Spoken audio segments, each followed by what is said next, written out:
Guys good morning, welcome back to my channel C dialogue. তো সবাই নিশ্চয়ই ভালো আছে, আমরা খুব ভালো আছি। আজকে আমি ঝটপট রেডি হয়ে গেছি, বাজার যাব। আর বাজার থেকে আসার পর আমি তোমাদের সাথে একটা রান্নার রেসিপি শেয়ার করবো, যেটা হচ্ছে মাত্র 4টে উপকরণ দিয়ে ধানিয়া চিকেন রান্না করবো। তো কীভাবে রান্না করবো সেটা দেখতে হলে পুরো ভিডিওটা দেখতে হবে।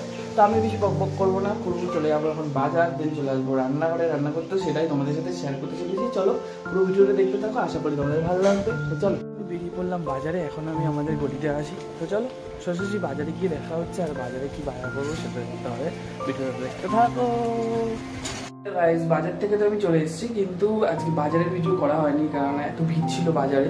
তো সেই জন্য আর বাজারের ভিডিও করা হয়নি। তো চলো কী কী নিয়ে এসেছি সেটা তোমাদের সাথে একটু শেয়ার করি, দেখতে থাকো।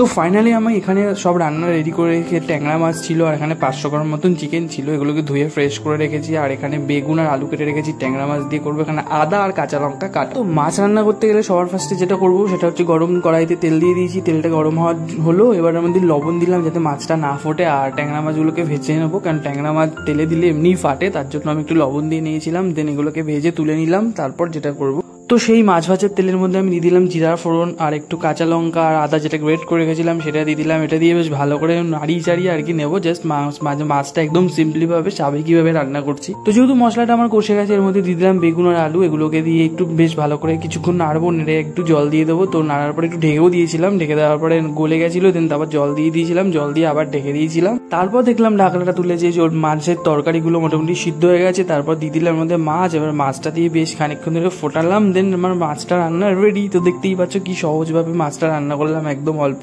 উপকরণ দিয়ে। তো এবার আমি যেটা রান্না করবো সেটা ধনিয়া চিকেন। আর ধনিয়া চিকেন রান্না করার জন্য সবার ফার্স্টে মাংসটাকে ম্যারিনেট করছি লেবু আর লবণ আর হচ্ছে গোলমরিচ দিয়ে মিনিমাম আধ ঘন্টা ম্যারিনেট করে রাখবো। আমি ভালো করে চটকে মেখে নিচ্ছি। অ্যাকচুয়ালি হাত দিয়ে চটকে মেখে নিলে না প্রত্যেকটা জিনিস একদম প্রত্যেকটা মাংসের মধ্যে পৌঁছে যাবে, তাহলে টেস্টটা খুব ভালো হবে, মাংসটা অনেকটা সফট হবে। তো এটা আধ ঘন্টা আমি মেখে রাখবো। তারপর এখানে পেঁয়াজ কুচি করে নিচ্ছি। তো পেঁয়াজটাকে তোমরা দেখতেই পাচ্ছ একদম চৌকো চৌকো করে কিউব করে কেটে কুচি কুচি করছে। এতে দেখতে ভালো লাগবে আর খেতেও খুব ভালো লাগবে। অ্যাকচুয়ালি এটা যা শেপ দিলাম আর কিছুই না। তো কেটে নিলাম পেঁয়াজগুলো। তো পেঁয়াজটা যেহেতু কুচি কুচি করে কাটলাম, তো এভাবেই কাটবে। তো যে কেউ এভাবেই কাটতে পারে, যে কোনো রান্না দেখতে খুব ভালো লাগে আর বেশ ভালো লাগে। আর পেঁয়াজের পরিমাণটা একটু বেশি। আর এখানে আদা আর রসুন পেস্ট করা রয়েছে।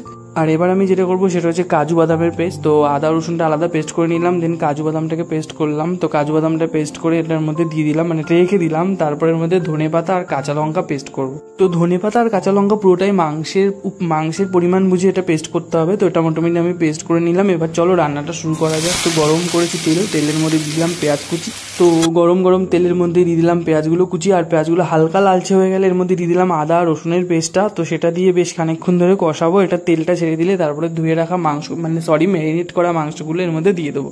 তো যথেষ্ট পরিমাণে কিন্তু তেল ছেড়ে দিয়েছি মশলা থেকে। এবার আমি মশলার মধ্যে দিয়ে দিলাম মাংসগুলো। আর এই মাংসগুলোকে দেওয়ার পরে বেশ খানিকক্ষণ ধরে কষাতে হবে, অনেকটা টাইমই কষাতে হবে, প্রায় 20 মিনিট কষিয়ে ঢেকে দিলাম।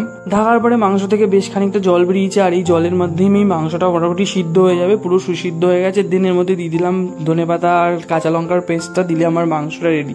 এটাকে বলে ধনিয়া চিকেন। এটা হোটেলের মতন না হলেও বাড়ির রান্না, টেস্ট হয়েছে অসাধারণ। আমি খেয়েছি, তো তোমাদের সাথে সেটাই রিভিউ করবো। চলো রান্নাটা তো পুরোপুরি রেডি। এবার আমি এটাকে করতে করতে ঘেমে গেছি, আর আমার রান্না মোটামুটি সব কমপ্লিট হয়ে গেছে।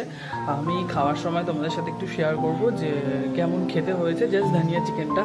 আর তোমরা এভাবে ট্রাই করো, আশা করি তোমাদের ভালো লাগবে। আর ভিডিওটা বেশি বড় করবো না, আমি সবটাই দেখালাম।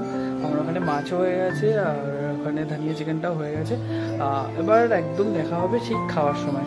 স্নান করতে যাবো, একটু কাজকর্ম করবো, দেন তারপর টাটা।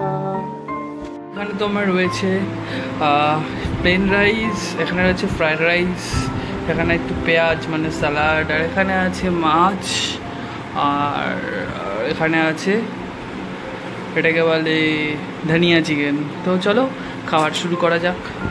তো চলো ধনিয়া চিকেন একটু খাওয়া শুরু করা যাক।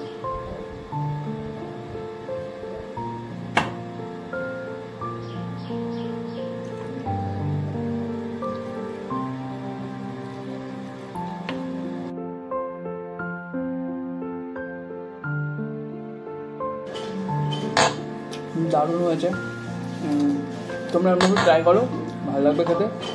জাস্ট অসাম হয়েছে, অসাম, খুব টেস্টটা অন্যরকম হয়েছে।